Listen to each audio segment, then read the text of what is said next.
Good morning class 9th। आज हम chapter number 23 प्रेरक प्रसंगों उस लेसन को समझने जा रहे हैं। ठीक है, तो पहला जो पार्ट है वो मनुष्य का घड़तर किस तरीके से होता है, उस तरीके से उसके गुणों के द्वारा और उसकी अच्छाई और काम के द्वारा उसकी कीमत होती है। तो यहाँ पे हमें एक लोहे के टुकड़े का एग्जाम्पल दिया है। ठीक है, तो लोखंड एक टुकड़ो मतलब एक छोटा सा टुकड़ा, लोखंड मतलब लोहा। तो वेचो तो तेनो 1 रुपये उपजे। ठीक है, अगर कहीं से लोहे का टुकड़ा मिलता है और हम उसको बेचते हैं तो हमें कितना मिलता है, 1 रुपये। ये पॉइंट अंडरलाइन करना। अब उसी लोहे के टुकड़े में से हम कुछ बनाते हैं।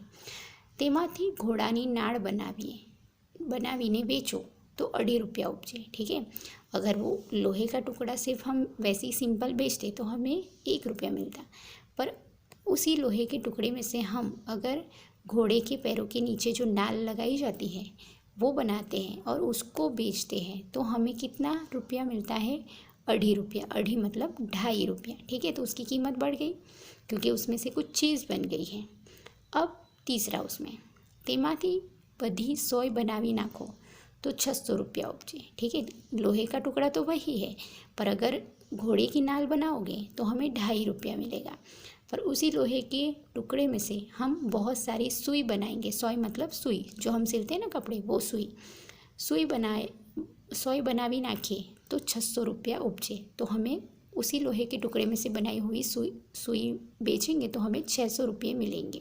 उपजे मतलब मिलेंगे। अने नाड़ के सोयने बदले, अगर नाल, घोड़े की नाल भी नहीं बनानी है और सुई भी नहीं बनानी है, पर उसके बदले में घड़ियानी झीणी झीणी कमान बनावी नाखी। ठीक है, जो उसके हैंड्स होते हैं घड़ी के, तो वो हैंड्स हम बना लेंगे, कमान बोलते हैं उसको। तो झीणी झीणी कमान बनावी नाखो तो 50,000 रुपया उपजे। छोटे छोटे उसके जो पार्ट्स होते हैं घड़ी के, अगर वो हम बना देखते हैं और बेचते हैं उसको तो हमें और दुगनी कीमत मिलेगी। कितनी, 50,000 रुपया उपजे। तो पहले क्या बताया, एक सिंपल लोहे का टुकड़ा अगर बेचते हैं तो उसका 1 रुपया मिलेगा। अगर उसमें से घोड़े की नाल हम बनाते हैं तो हमें 2.5 रुपये मिलेंगे। अगर उसी लोहे के टुकड़े में से हम सुई बनाकर बेचते हैं तो 600 रुपये मिलेंगे।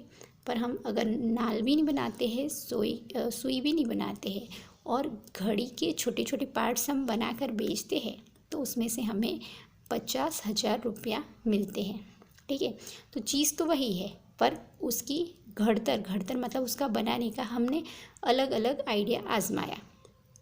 तो लोखंड तो एનું એ જ છે અને એટલું જ છે। ठीक है, उसमें ना तो बढ़ाया है ना तो कम करा है। जितना वो पहले 1 रुपये में बेचा था उतना ही है और उसी में से ये अलग अलग चीज़ें हमने बनाई है અને એટલું જ છે। તેનું ઘડતર કરો તેવું તેનું મૂલ્ય એવું।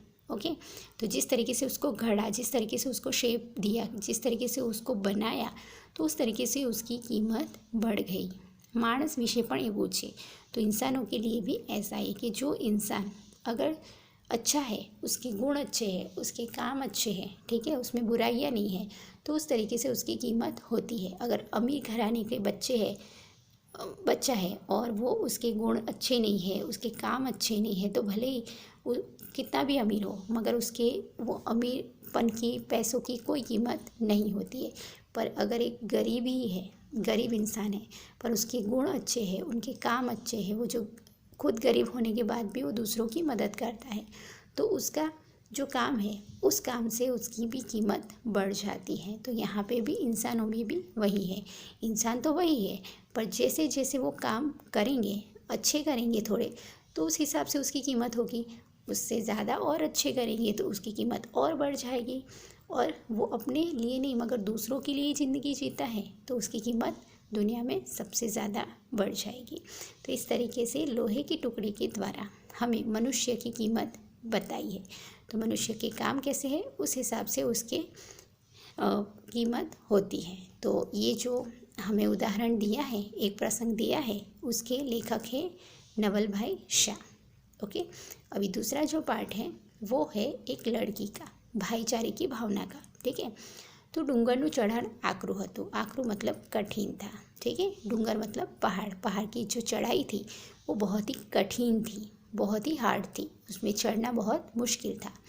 सब यात्रालुओं मुँह पर थाकना चिन्हों दिखाता था। जो भी यात्री थे वो सब बेचारे पहाड़ चढ़ चढ़कर थक गए थे और वो थकान उनके चेहरे पर दिख रही थी। બધાની સાથે 12 વર્ષની એક છોકરી પણ ચડતી હતી। जितने भी यात्री थे उन सबके साथ एक 12 साल की, कितने साल की, 12 साल की एक लड़की भी चढ़ रही थी। केड़े 4 वर्षનો છોકરો તેડ્યો હતો। उसके कमर में उसने एक बच्चे को उठाया था जिसकी उम्र कितनी थी, 4 साल की। यहाँ पे वही शॉर्ट क्वेश्चन आएगा। યાત્રાળુઓના મોં ઉપર શેના ચિહ્નો દેખાતા હતા, થાકના। ડુંગરનું ચઢાણ કેવું હતું, આકરું હતું। ऊपर के पैराग्राफ में भी वही आएंगे। नाड़ बनावीए तो कितना मळे, 100 बनावीए तो कितना मळे, ओके। घड़ियाळनी झीणी झीणी कमान बनावीए तो कितना रुपया मळे। तो इस तरीके से बहुत सारे शॉर्ट क्वेश्चन निकलेंगे और इन सबको मिला देंगे तो लॉन्ग क्वेश्चन बन जाएगा। तो आ रीते छोकरी 12 वर्षनी हती अने तेना खोड़ामां एक 4 वर्षनो छोकरो हतो। उठाया था उसने गोद में उसको। कोईने दया आवी पूछ्યું, अली आ छोकराने तने तेड़ीने चढ़े छे ते तने भार नहीं लागतो। ठीक है, पहाड़ की ऊंचाई पर चढ़ना हो और हमारे पास भारी सामान होगा तो हम थक जाएंगे। तो वो यात्री तो सब अकेले थे तो भी इतना थक गए, पर वो लड़की के पास तो उसका 4 साल का भाई भी था। तो सब जितने भी यात्री थे उनको दया आई और उन्होंने पूछा कि तुझे इस बच्चे का भार नहीं लगता है, तो थक नहीं गई है। अली आ छोकरानी तेड़ीने चढ़े छे, तेड़ीने मतलब उठाकर चढ़ रही है, तो तने भार नहीं लागतो। ऐसा सवाल जितने भी लोग वहाँ थे वो पूछने लगी। तो छोकरीए जवाब आप्यो कि ना रे, भार शानो, ये तो मारो भाई छे। ठीक है, उसमें भारी क्यों होता है, क्योंकि वो तो मेरा भाई है और मेरे भाई की जिम्मेदारी लेना मेरा फ़र्ज़ है। दरेक ने भाई समझिए तो कोईनो भार न लागे। ठीक है, तो उस लड़के ने कहा कि अगर सबको अपना समझते हैं तो किसी से भी हमारी दुश्मनी नहीं होगी। तो यहाँ पे भी हमें इस प्रसंग के द्वारा क्या बताया है कि दुनिया में सबके साथ भाईचारे की भावना रखनी चाहिए। किसी को अपना दुश्मन मानना नहीं चाहिए। अगर सबको अपना भाई समझेंगे तो किसी के साथ भी बैरभाव बनेगा ही नहीं और कोई भी हमारा दुश्मन नहीं बनेगा। किसी के साथ लड़ाई झगड़ा नहीं होगा। अपने घर के जैसे सदस्यों के ऊपर हम प्यार और देखभाल उनकी करते हैं, उनका ध्यान रखते हैं, उनकी हर बात मानते हैं। ठीक है, तो उस वैसा ही व्यवहार हमें बाहर के लोगों के साथ भी करना चाहिए। उनको भी अपना ही फैमिली जैसा मानना चाहिए, उनकी मदद करनी चाहिए, उनके साथ कोई दुश्मनी मोड़ लेनी नहीं चाहिए। तो यहाँ पे हमें भाईचारे की भावना बताई है। ऊपर के उसमें मनुष्य को हमेशा अच्छे काम करने चाहिए और उसी के द्वारा उसकी कीमत बढ़ती है। अब जो लास्ट 3rd प्रसंग है वो हम नेक्स्ट वीडियो में समझेंगे। Thank you.